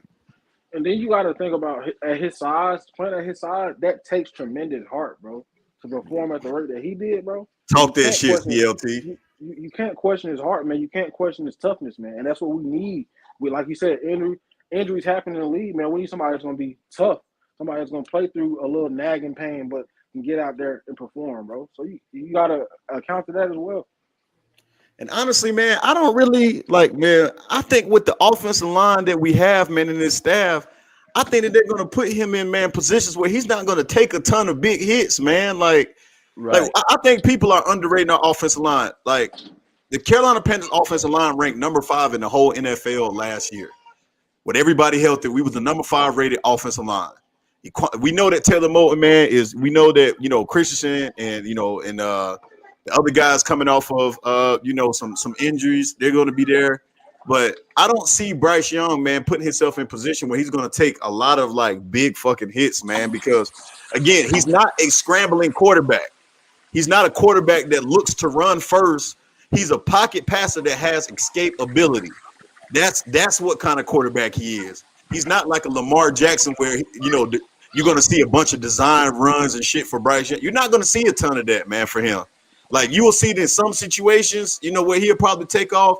But overall, man, he's not a scrambling quarterback, man. He's a quarterback that has the escape ability. And I think that that's something that's getting lost in the sauce here. Like, for real. And again, man, I just don't see what the huge knock is on it, man. Like, if he is our quarterback when his name get called on Thursday, guys, I think that this franchise is in good hands, man. I don't think that the size is going to be as much of a problem as everybody else has made it out to be, man. Like, and then I think that James Jones, exactly, bro. That's his style. He's not. If you go look at the tape, he's not a running quarterback. You don't see him just, taking off for 40-yard runs or 30 or 35-yard runs. That's not who he is. He's a quarterback that has a pocket passer that has escape ability, tremendous escape ability, and great pocket presence. His pocket presence is unfucking believable, bro. For a quarterback to play in the SEC, where you got defensive ends that are arguably first-round picks on every team, come on, man. That's all I got to say about that shit, bro. It's not even a question, man. Shout out to everybody that's it, man. Midday Madness in the mix, y'all. We are approaching the hour-and-a-half mark of the show. Appreciate everybody to pulling up to the fucking channel, man. Hey, listen, we are literally 8 days away for the draft, man. 8 days for the draft. I will be doing a live draft reaction, bro. Y'all gonna be in there in my living room. Gonna have it set up, man. We gonna have a ball that night, man. Make sure y'all pull up to the channel. We gonna be talking shit, man. We gonna be talking about. I might be sharing some of the. I don't know, man. We gonna see, man, if I can pull the draft up here, man. We gonna see if we can pull it up here, man, and see what we can do and get done with that. But for the most part, it is gonna be a reaction show, and it's gonna be live next Thursday. Make sure you pull up to the channel. It is going to be fucking lit. Also, tomorrow night we are doing a special edition of the show where we are going to be live tomorrow night at 8:45 p.m. Pull up to the channel, man. We're doing a review, getting an outsider's perspective on how the quarterback should shake out, how this draft should shake out. It's going to be fucking lit, man. Y'all already know what time it is. Draft room come to 27. It's going to be a look. Shout out to Panther Superfan. You already know what time. We live at 7:45 p.m. on Thursday, the 27th. All right, fellas. Hey, look. We got some more topics to get into, man. Before we get into it, we got some more shit that we got to talk about. So a couple excerpts. Andy Dalton, he said that he's tried to play for Frank Reich before, but it didn't work out. When he heard Josh McCown was coming as quarterback coach, he said that was the reason that brought him over to it. Panther quarterback Andy Dalton on Bryce Young said size hasn't really mattered for him. He's still been able to make the plays and throws that you need to make. Those were Andy Dalton's comments on Bryce Young. Andy Dalton's comments on Bryce Young. He said that size hasn't really mattered, and he's still been able to make the plays and throws that you need to make. Andy Dalton, when he played with the Saints last year, also said that nobody wanted to win the division last year, the way that it was going. Also, with the Panthers having the first pick in the draft, Andy Dalton, there's a lot I can bring to this room to help whoever's going to be in there. I was him 13 years ago. So Andy Dalton is embracing the quarterback, situation here in Carolina. Said he has no problem being a great mentor to whoever the Panthers draft. How do you guys feel about Andy Dalton, man, as being a mentor to one of these young quarterbacks? And potentially, man, if let's say, for example, that one of these guys are not really ready to go day one, and about him starting to the first 2 or 3 games. I mean, Andy Dalton, man, he's a true vet. He had success up in Cincinnati. I think he's a quarterback, man, that can definitely teach a young guy coming in. How to be an NFL quarterback. I mean, a lot of things outside, off the field. In the study room. To look for. I think he'd be a great mentor, man. Again, Andy Dalton, he know where he at in his career. He's not looking to be I mean, he knows he's not going to be a full-time starter unless injury or something happen was to occur. So I think he'll be a great mentor. And again, Bryce or CJ, you're learning from him. It's gonna help us tremendously, man. And he'll be a good backup and a good mentor, man. I like it, man. I think he's a good asset to our team this year. Yeah, what do you think, CLT? Like you said, a serviceable backup at best. Hopefully he can come in, sprinkle some knowledge on whoever the rookie quarterback is. I'm not really big on him as a filling the gap just because he was in our division last year, and just like you said, nobody wanted to win a division, including himself, because he was here. I don't think the answer in regards to Frank Wright was a great answer. You don't want to make it seem as if there's some friction between you and the head coach. You said it didn't work out. There was something you could have left out. You know what I'm saying? And if you're going to be mentoring our young quarterback, man, those media trained answers should be automatic at this point for how long you've been in the league. You know what I'm saying? Absolutely. So it is what it is with him. 1 or 2 games maybe, but I'm just not confident in him because, like I said before, he's been in the division before and didn't take it over. Gotcha. Hey, and that's kind of how I feel about this too, man. Breaking news, man, just came out. Bleacher Report just released their list of candidates and prospects that each team must avoid in the draft. And coming down to the Carolina Panthers, they have C.J. Stroud listed as a prospect that the Panthers must avoid in the draft. God damn, this shit is shocking, man. So here's the article. The Carolina Panthers traded up to the top of the 2023 draft to secure their quarterback of the future. While there's no doubt about which position the team is going to take first, it remains to be seen whether if it's C.J. Stroud or Bryce Young. Stroud initially seemed to be the favorite, but Young is gaining traction lately in the rumor mill. ESPN Adam Schefter believes that Young is Carolina's pick based on everything that he's heard within his circles. As the Alabama Star recently became the odds favorite at DraftKings Sportsbook. While some analysts aren't as high on Young as Stroud, the BR scouting department graded Ohio State product as their top quarterback and number 6 overall prospect, Young at number 2. Respectively, others such as PFF Sam Monson think the Crimson Tide passer is a cut above the rest. Young's size may leave something to be desired. He measured in just 5'10", 204 at the combine, but the rest of his game is fantastic, where Stroud still needs the development in his mechanics and recognition skills to reach that same level. His numbers can be inflated by the talent that he had at wide receiver. If Young can avoid injury at the next level, the Panthers will be set under center for years to come. Wow. That shit is crazy. I don't know what to say. I mean, I'll say this. I mean, I don't really believe the article, man, as far as we need to avoid him. Just because I think he's really talented, man. And again, he did what he did at Ohio State, man. So that article, I think there got to be something behind that. Now, again, I think we're still gonna take Bryce number 1, but if we were to draft CJ, I think with his coaching staff, whatever he's missing or what the article said, wow. he can definitely develop it. But I think that article, man, it's a bunch of fluff for whatever reason they put out. Because, man, again, Stroud, that dude, man, he's been that dude. He did what he did out Ohio State. And, man, if we draft him, man, shit, we're going to develop him just like we would develop Bryce in here. So, yeah, I'm thinking that article, man, is a bunch of BS. They're trying to cause some confusion, man, and yeah, going on, some divisions. Yeah. I just don't understand, man, why the ties have changed so much, man. In favor of obviously, Bryce Young at this particular point in time, man. What do you guys think have changed with, because at first it was heavy CJ. Now as we get closer to the draft, it's heavy Bryce Young. What do you guys think has changed, man? Or what, everybody feel like is the difference between the two games? I mean, CLT, what you think? Still in process. Okay. You still there, CLT? He might have gone off. Yeah, he might go off. Go ahead.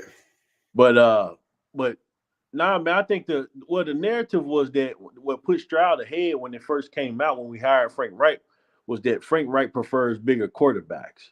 He's always played, with bigger quarterbacks. So that was the narrative that was put out in the media that we were going to go with CJ Stroud just due to that, man. But before Frank Reich even got hired, I always said it was going to either be Bryce Young or CJ, going as the number one pick. But that was the narrative, man. So really, I just think that it came out early on that Frank Reich prefers a bigger quarterback, and then he said that when he made that comment about, well, size don't really matter if you're a baller, and then after the pro day, we seen what Bryce can do, we seen what CJ can do, and it's like, okay, well, shit, I may need to take a second look at Bryce Young. So that's really what changed, man. I think it was they put the narrative out early on that's what it was. So CJ had the lead. He wasn't even by much though. It wasn't even like by his talent wise. It was just that everybody thought Frank Reich would draft a bigger quarterback. Yeah, prefer, but that's not the case, man. I mean, obviously now that's not the case. And again, and he might have in the past he might have preferred a bigger guy. That might have been his motto. And ain't nothing wrong with that. But he probably seen the tape on Bryce like we've all watched.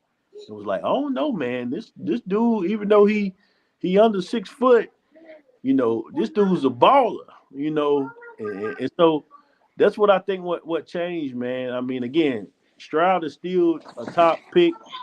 To me, he should be definitely number 2, the number 2 quarterback taking off if we draft Bryce. But yeah, that's all I believe. That's what's changed, man. Is just the narrative that Frank Reich preferred a bigger quarterback, and now he thinking Bryce. That narrative has changed. What about you, COT? What do you think has changed, man? Why the pendulum has swung in Bryce's Young direction over CJ Stroud at this point?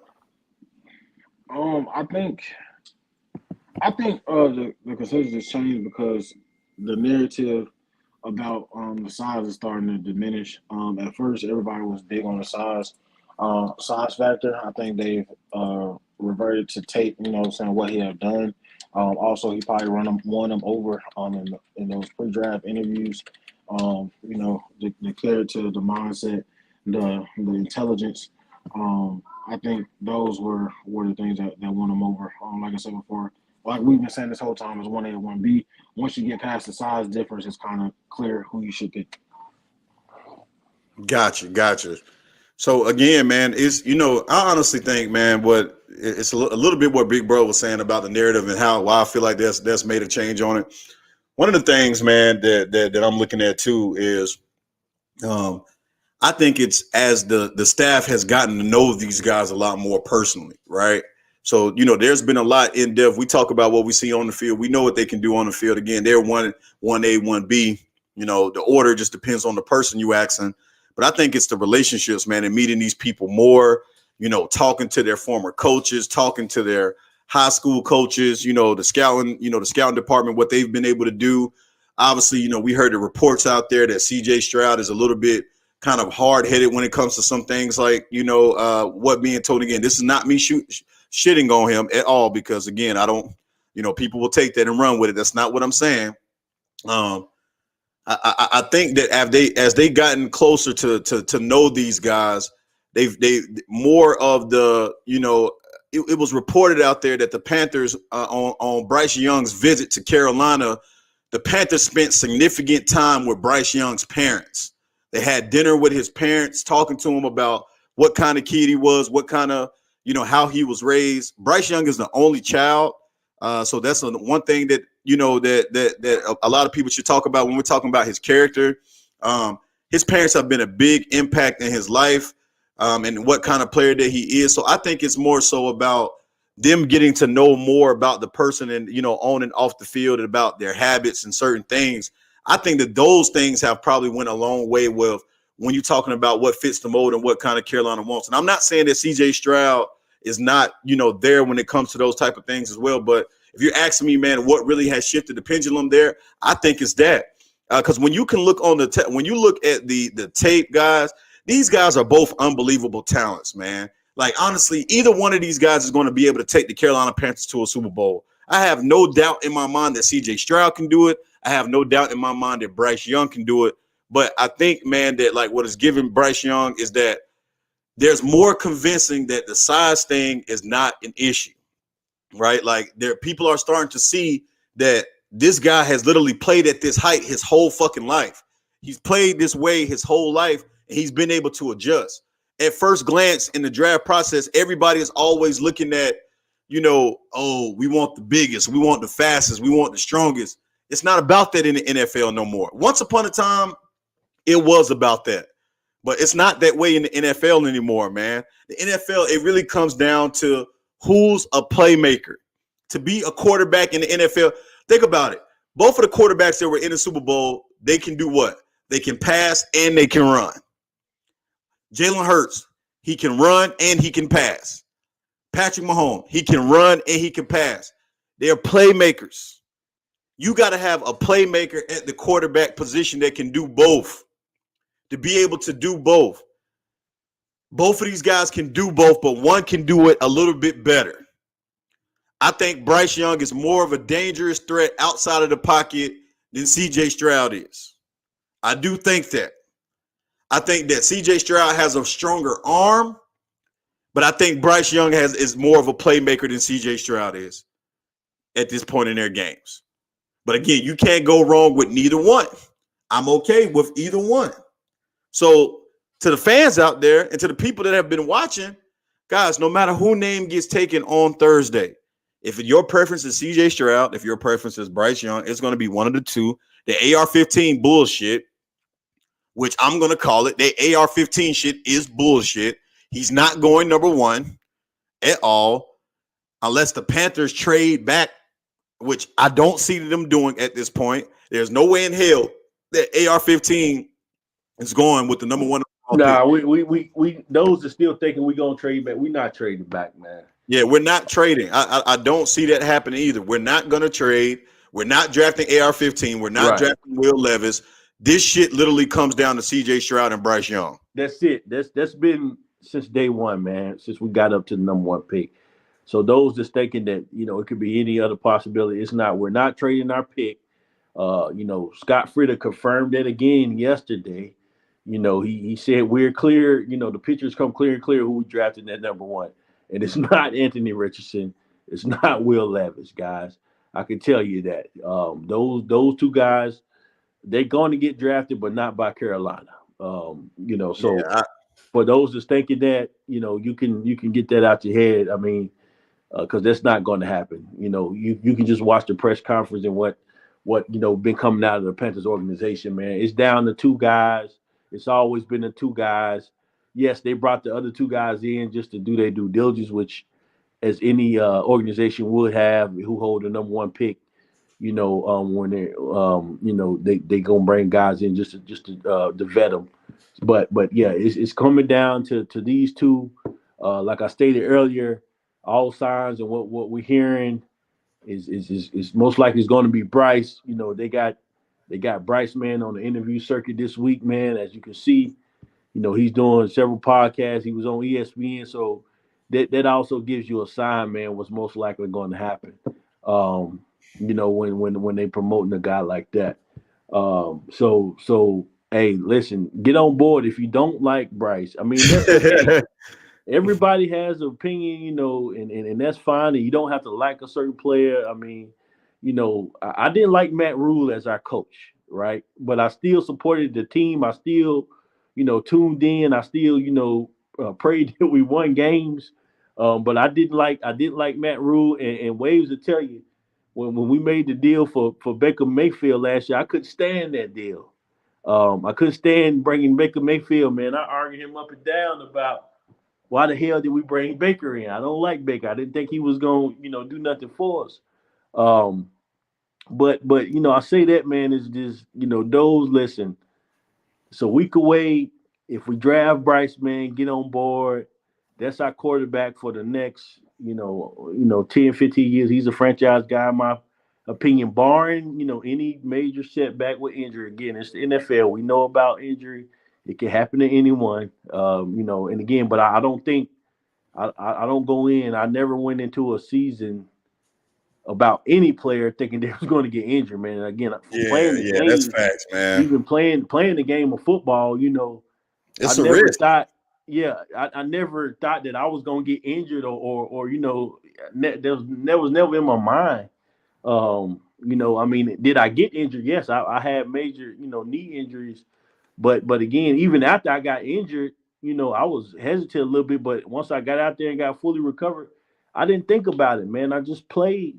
That's facts. But that's what that's what it is. And these players know that. These players know the risk of the game. And like I think Wade said earlier, you think this coaching staff is not going to work with him and we draft Bryce and say, all right, know when to get down, don't take unnecessary hits. They're going to teach him this. Andy Dalton going to teach him that. You know what I'm saying? To have, the goal is to have a longevity career in the NFL and make as much money as possible. And that's for any size you play at, though. Right. I mean, you know what I'm saying? So injuries is real. These players know that.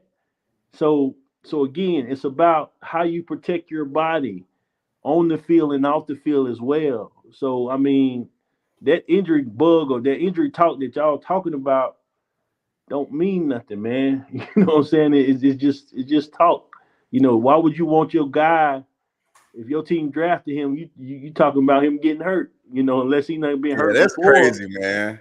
We only talk about JC because he been hurt before, right? JC Horn. That's the only reason we talk about injury. Hell, when he got drafted, I didn't say JC gonna be injured in the next 2 years. Facts. That's facts. You know what I'm saying? Or he gonna go down because JC he not that big of a corner. I mean, yeah, me and JC Horn, man, was like neck and neck. Yeah. So same with D Jackson, man. He's smaller than JC. Yeah. So that's the thing, guys. That injuries can come at any time in your career. They can happen. The injury bug can bite you. But never put it in your mind that your guy's gonna get injured, man. I mean, you wish the downfall of injuries, or think, this is that's gonna cause him not to be, a mistake, man. Nah, this is gonna be. I think this again. I believe this is a home run, man. Whichever one we take, but if we draft Bryce, it's gonna be a home run. He gonna get us to that promised land, and I got a feeling next time we get that Super Bowl, man, we're gonna win the thing. It's gonna be our time, man. So Michael Johnson, you said CJ equals Dak. Man, I think CJ might be better than Dak, man. Dak is he just always fails in the playoffs, man. I don't know what the hell Dak got going on. But yeah, CJ ain't. I think he gonna be better than Dak in the long run, honestly. Dak just in the big moments in games, Dak just failed to show up for whatever reason. I don't know why to those Cowboys fans out there, but Dak, he just not the guy, man. To me, he's been proven time and time again. So to me, CJ is gonna be better than Dak, Michael Johnson. Yeah, man, and again, man, everybody should be excited about this, man. The conversation has always been 1A, 1B. Right. You get what I'm saying? That's what the conversation has always been. It just bothers me now, man, that Bryce Young is really being considered, that there's so much concern from the Panthers fan base on exactly what he can be. You get what I'm saying? But in my eyes, and CLT, you can speak to this, even when I was on the prior Between the Lines platforms, other platforms, I've always said that CJ and Bryce were the choice. It's always been these two guys. There was nobody else that I was even considering at quarterback when other guys was up here like, Stetson Bennett and Hendon Hooker and all these other guys and AR-15. These guys was never going to be fucking considered for the number 1 overall pick. Never.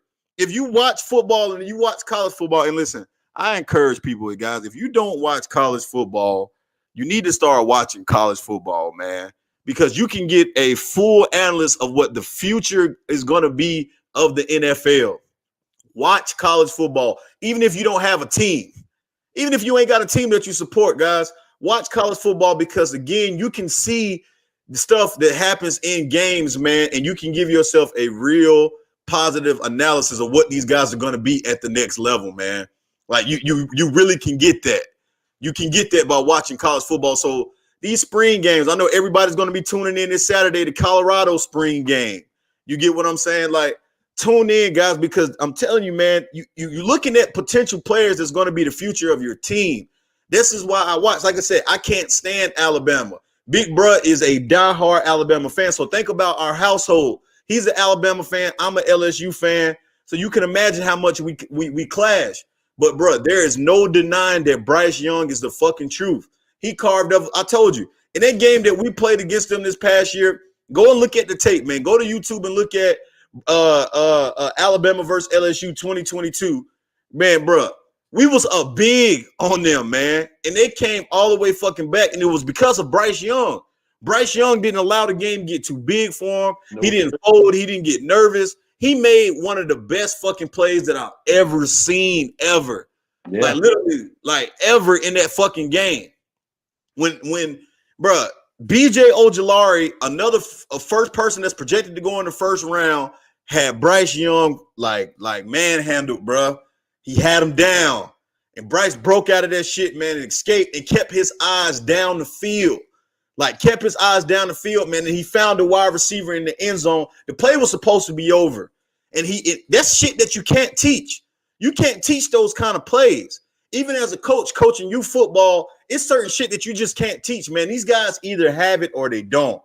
And Bryce Young is one of those players, man, that he got the fucking game. He has that it factor. Even at that size, bro, he has it. Yeah, no. Listen, man. God has it, man. Yeah, man. We're not talking about, Hayden Hooker. Fucking has it. Shout out to Stephanie Gray. Stephanie Gray, you ain't been on here in a long time. Shout out to Stephanie Gray. Stephanie Gray, how you doing, man? Glad to have you here on the channel. It's been a while, Stephanie. Glad to have you in, man. Shout out to everybody that's in the comments, man. They've been pulling up on Midday Madness with your boy Big fucking Wavez in the building. Y'all already know what time it is, man. Look, we are live and in effect, man. Y'all already know how it go. Less than 8 days away from knowing who the Panthers are going to select. Guys, I will be going live on draft night, 7:45 p.m. Eastern from my living room. We are going to be watching the draft together. Pull up to the channel. It is going to be lit. We are going to celebrate together. Y'all can talk shit if we got it wrong. Y'all can say whatever. We're literally going to be live right after the draft is over. The Panthers make their pick. It is going to be crazy. Michael Johnson, thank you so much for subscribing, man. Life is Just a Wave podcast. This is the best Panther podcast content that you're getting. I don't care. Like, I don't care. I'm going to be bold about this, right? These other channels, they got the numbers. They got this, that, and that. But who bringing it to you like Big Wavez bringing it to you, man? Y'all ain't getting it like this. Y'all already know what time it is, man. Legit Panther content.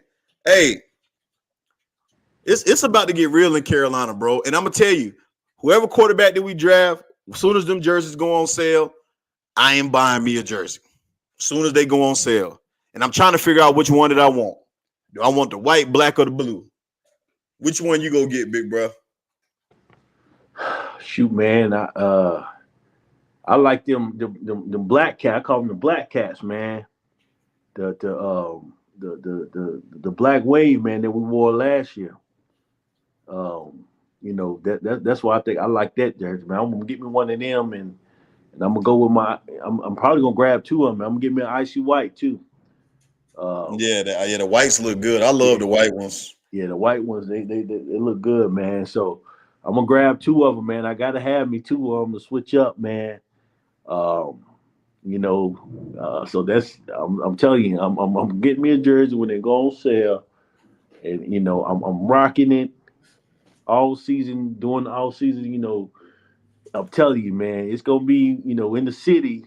Listen, city gonna be on fire, man. Is what I'm telling you. We gonna have a great time next year. Those is going down to the draft party at the stadium. I wish I could make it down there next Thursday for that. But those is go, man. The city is it's gonna be big, man. Hey, this is the start.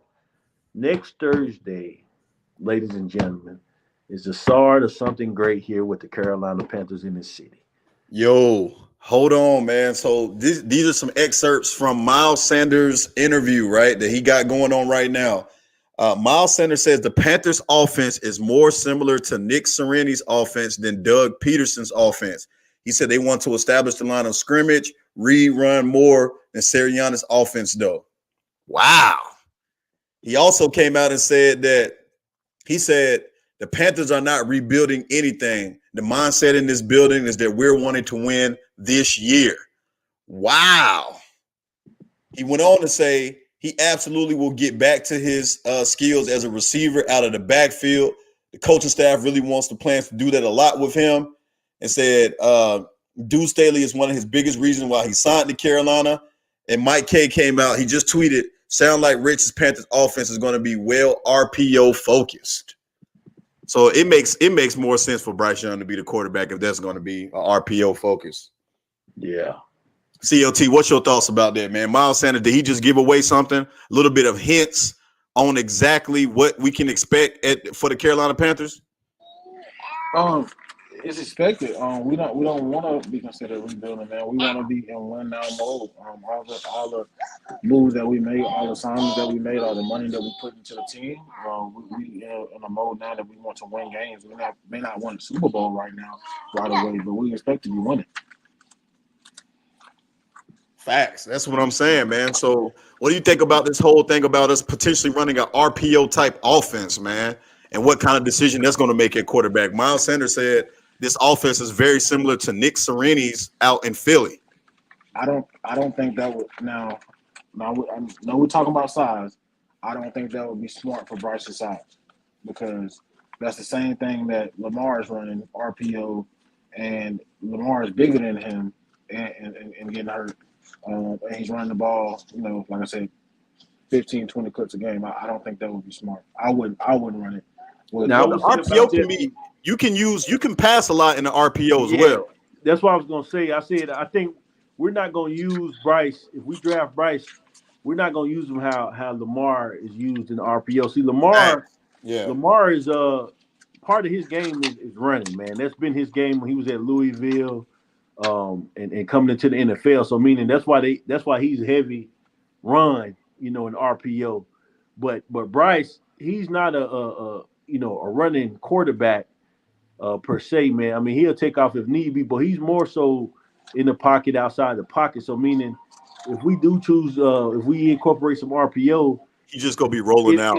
Either he gonna be passing it or handing the ball off.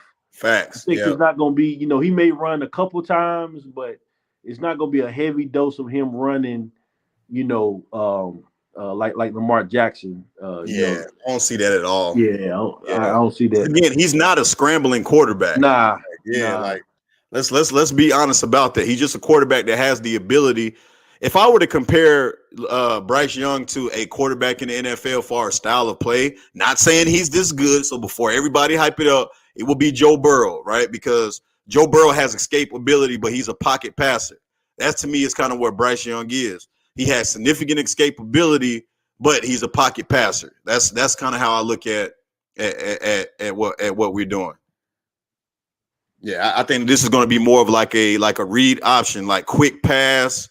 Kind of if the quarterback, basically, if he don't hand it off to the running back, he probably going to be rolling out, man, finding a tight end, Hayden Hurst, or it's probably going to be like some RPO quick slants. Yeah, and God, please those that think about, Bryce size, about him in the injury bird, y'all thinking that he's going to be running a lot, man. It's not going to be like that. The dude is a pass first quarterback. He is, man. He's a pass first. He did. If you go look at his rushing numbers at Alabama, They wasn't high. they wasn't high at all. I mean, Yeah. dude don't run like that. He sits in the pocket. He rolls out, make accurate passes. So he's not going to be taking a ton of hits like y'all thinking. And again, they're going to protect him, man.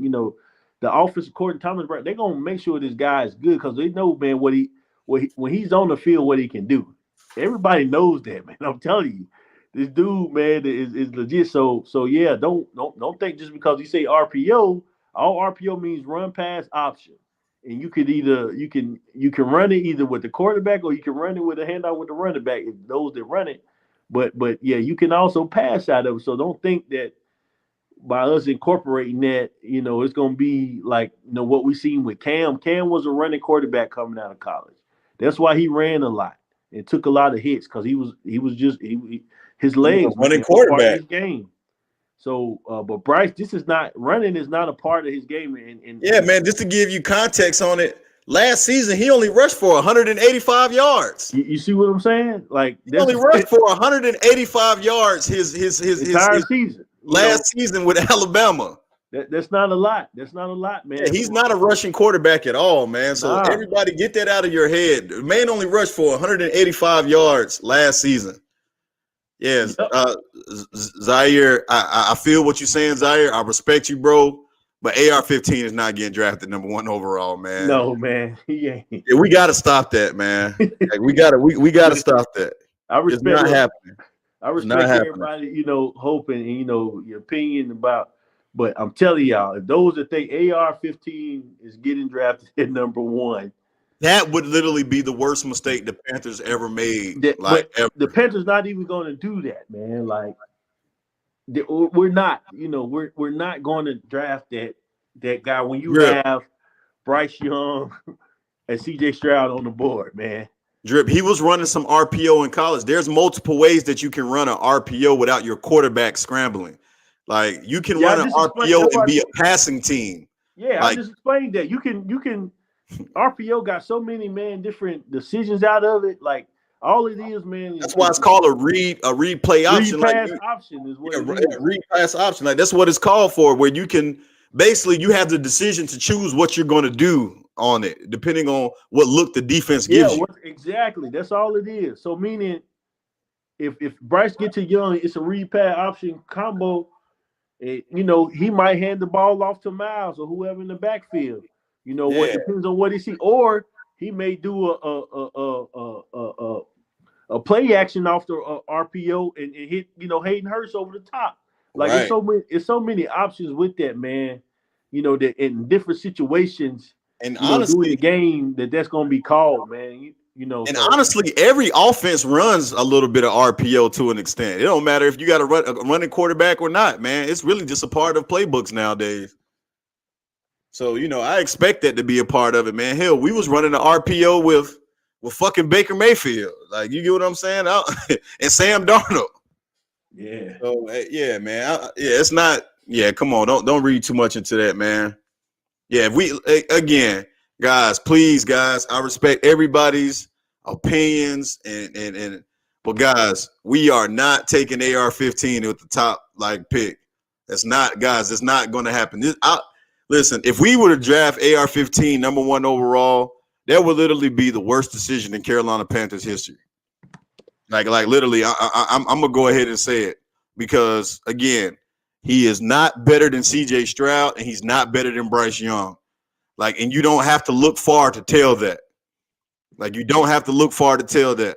So if we chose arguably the third or fourth best prospect at #1, traded DJ Moore away, future draft picks, next year's first, to get AR-15 at #1, that will by far be the worst decision the Carolina Panthers has ever made in the history of the Carolina Panthers. Seriously, I don't give a fuck. Literally, I will stand on that comment. I mean that.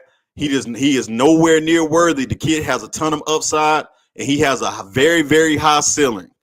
A very, very high ceiling, but he is not worthy of the #1 overall pick. I don't care who looks at me crazy for that. Yeah, let's. Nah, hey, I'll stand on it, man. Listen, AR-15, Anthony Richards, whichever you want to call him, will not be drafted by the Carolina Panthers. Yeah. He's going to the Indianapolis Colts or whoever drafts He him. will be drafted, but Yeah. not by us, is what I'm telling you. So that's interesting, CLT, man. What do you think about that, man? Bryce Young only had 185 rushing yards last season. So what does that say about his game, man? I think he would be considered more, like you said, like a more of a pocket passer with escapability. That just points, and that just points to your point. It proves that he can get away. His primary objective is not to run the ball, but to throw it. And I think that's another reason why I would say I wouldn't run the RPO, man. I would get him more of a standard style offense. But that just shows he has a major pocket presence. And he's a pocket passer. Yes, sir. Yes, sir. I think we lost Wavez. We'll be back in a minute. There you go. He'll be back in a minute. But yeah, but I think though that's great. I mean, I don't want to I want a quarterback that can scramble, but I want someone that's first option to just throw the ball, man. Absolutely, yeah, because we had the experiment with Cam Newton with a running quarterback, and you know Cam had a great career when he was healthy. You know, MVP, led us to the Super Bowl. So we had a quarterback that can run and pass. You know, Cam, man, his legs was a huge part of his game. But that also caused him to, you know, take some, you know, some injuries and some hits that he probably shouldn't have taken, and causing him to be, you know, one of the reasons to be out the league at this point, and he only being 32, 33 years old. So I mean, at this point, I think I want a quarterback that can, you know, obviously look to pass, stand in the pocket, you know, accurate, and can make their reads, go through their progressions, and make the throw, versus first instinct is taking off and running. You know, that's just me. I think those guys last a little bit longer. You know, because they're not taking the unnecessary hit when you're running, man. When you become a running Right. back. So go ahead. Yeah, man. And the answer legacy 2K. So y'all saying that Bryce is a pure pocket passer. I'm saying that he's a passing first quarterback. That's what I'm saying. So you could take that. I'm not sure for whatever, man, but I'm saying that he's a passing quarterback first. He looks to pass the ball before he looks to run. So he's not, you know, he's more of a playmaking quarterback. That's what I define Bryce Young is. His eyes is always down the field. He doesn't have happy feet in the pocket. He doesn't worry about the blitzes or anything coming on, man. But if the pocket collapses, he has the ability to get away and sense when he knows when to get away and not get away. It's still he's going to, you know, to piggyback off that. Even if he got to escape the pocket, he's still looking to pass the ball down the field. Facts. There you go. He's not looking to take, like, soon he gets in trouble, he's not looking to take off and run. He's looking to extend the play. He's looking to extend the play and get, you know, receiver open. That's what makes him special, man, is that he can extend the play and versus, you know, running and maybe picking up, you know, 5 or 10 yards. He gonna look to see, okay, I'm on the run, I'm outside the pocket. Boom, they go a receiver cutting across. Boom, he got the ability to make the accurate pass to that receiver crossing, you know, or on the run, man. That's what makes him special, making plays out of nothing, man. So Bryce, to answer that question, Bryce, yes, is a true pocket passer. He is a true pocket passer, meaning he would rather be in the pocket, but he can make throws outside the pocket. That's what Bryce Young is. He's not a running quarterback. Never has been.